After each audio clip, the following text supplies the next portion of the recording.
welcome back to the SUPES channel. My name is Matthew Ramos, and on this channel I am to entertain, inform, and inspire using the topic of discussion as always, which is superheroes. So guys, Miles Morales is getting his own video game. You guys already know, I've been pumping out videos left and right, but today, we're gonna address one of the biggest questions we got from that Miles Morales game announcement, which is, where the heck is Peter Parker's Spider-Man?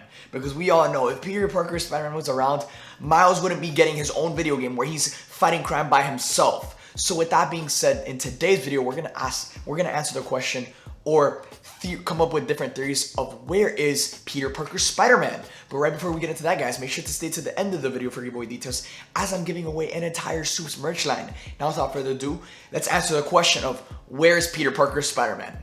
So guys, I have 4 major theories of where Peter Parker can potentially be during the Miles Morales video game. Now don't get me wrong, some theories I've delved deeper into than others, so we're gonna start off with the lighter theories and then work our way up to the juicier theories that I've kind of fleshed out. My first theory is that Peter Parker is actually busy fighting a much bigger, much more important fight over in Symkaria, home of Silver Sable.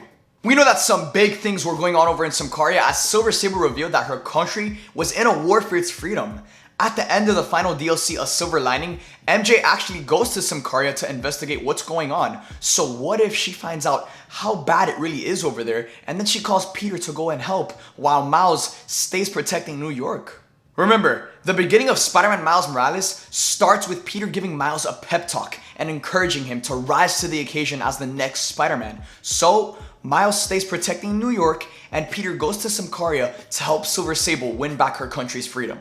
The next theory is that Peter is actually with the Avengers. Yes, I know it sounds pretty freaking crazy, but there's been so many Easter eggs that Marvel's Spider-Man and Marvel's Avengers exist within the same universe, and Marvel's Avengers takes place before the events of Spider-Man PS4. So with that being said, what if the Avengers are facing a greater threat and they need more help, so they call Spidey? Obviously, we wouldn't see this play out in Spider-Man Miles Morales because we would see it play out in Marvel's Avengers 2, where Spider-Man will cameo and help the Avengers in their final battle against their greatest threat so far. Again, since Peter is gone, Miles stays protecting New York, and that's where we get Spider-Man Miles Morales. Now we start getting into the juicier theories, and my next theory is that Peter encourages Miles to finally fight alongside him. So both Peter and Miles spread out, covering different districts between New York and Brooklyn, and then one night, Peter is actually captured by Oscorp, but we don't know this until the post-credits scene of the Miles game. Peter would still be in contact with Miles because once Peter was captured by Oscorp, they got a hold of his earpiece to talk to Miles and just filtered it to be Peter's voice. Throughout Spider-Man Miles Morales, we hear Peter talk to Miles through audio tapes, but as you progress through the game, you notice something is definitely going on with Peter. It sounds like his voice, but it doesn't sound like Peter. Then in the post-credit scene of Spider-Man Miles Morales, we see Peter is actually locked up with his hands tied behind his back and his mask has been taken off.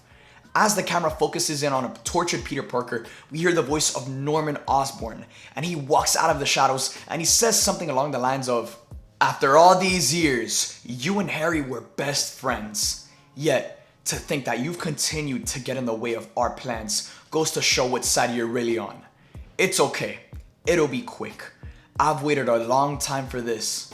And boom! Norman unleashes the symbiote into Peter's cell. Peter tries to web it up, but the symbiote easily breaks through the webbing. The symbiote then lashes out at Peter and the screen turns black. Then, from the black screen, white text appears in a symbiotic transition, and the white text says, "Spider-Man 2, Holiday 2021. How crazy would you go if this happened? I know me, if this happened at the end of Spider-Man Miles Morales, I would go into cardiac arrest. Like I need paramedics on standby. Honestly, like you guys know like Life Alert, where it's like you press like a button and it's like, "Help, I'm falling and I can't get up," and then people come and save you. I need that if this were to happen. But guys, we still got one more final theory, and I think this is the most likely theory. My final theory is that during Spider-Man Miles Morales, Peter actually retires and settles down with MJ. The piece of dialogue we heard at the beginning of the Miles trailer was Peter giving up the mantle of Spider-Man and passing it on to Miles. The mantle of Spider-Man has always been a curse to Peter Parker. He's never had the opportunity to stop fighting because the only thing stopping his city from burning is him. But not anymore. Now there's Miles, and unlike Peter, Miles wants to be a hero. Remember all the audio tapes from the Spider-Man PS4 DLC where Miles kept on nagging Peter about teaching him more and how Miles kept on telling Peter how he accidentally used his powers? I know you're super busy. I was just wondering if there might be some time we could, start training. I won't do it again, I promise. As long as you agree to start training me. Let me think about it.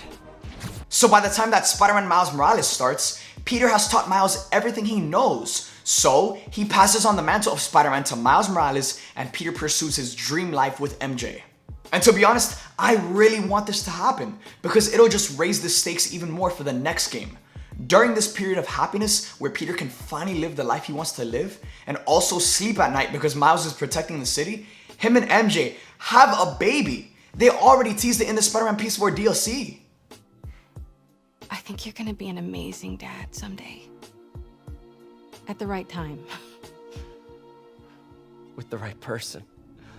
And what better time to have a baby when Peter is finally retired and a new Spider-Man is protecting the city.